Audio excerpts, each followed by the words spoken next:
The Great Seduction is the esoteric teaching handed down through generations of overkings. It can be performed while the target is asleep, awake, in the real world, or in some illusionary world created by the overking. Survival of his bloodline is the most important thing to an overking, one of many who came before him. Each responsible for finding wives, performing the Great Seduction, and consecrating his marriage to them through impregnation. Memories of consummating his marriage with Illibu entered Zuthra's mind.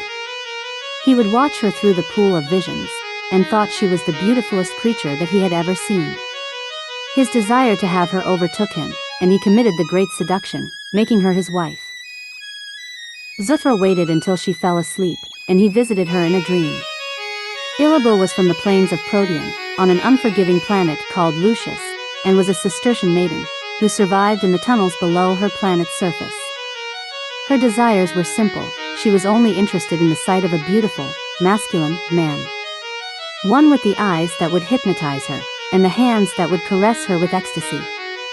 Zuthra was exactly what Illibu desired, so seducing her wasn't too hard. Memories of seducing another wife, Senti, a sentinel huntress, who lived among the wild, entered Zuthra's mind.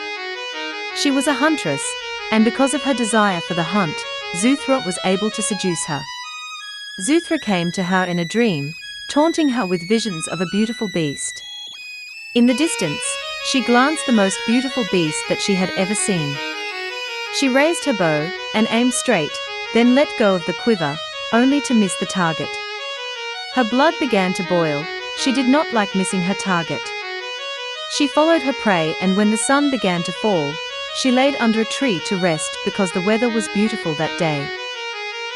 She was tempted by a dream that Zuthra implanted within her mind, until finally, she was impregnated by Zuthra, and through consummation, she became his wife. Zuthra remembered how hypnotic she was, with her slim, but muscular body. Her hair was a bright golden blonde, and she had glowing blue eyes. Memories of seducing Tiana, his third wife, entered Zuthra's mind. She was the ruthless one among them, but beautiful nonetheless. Each night she would sleep over a torture chamber, as her slaves were beaten to death. She enjoyed the sounds of them begging for mercy. Zuthra seduced her out of bloodlust, disguising himself as a slave, as she tortured him out of bloodlust. Her desires grew, and she was seduced by Zuthra. He impregnated her as well, making her his third wife.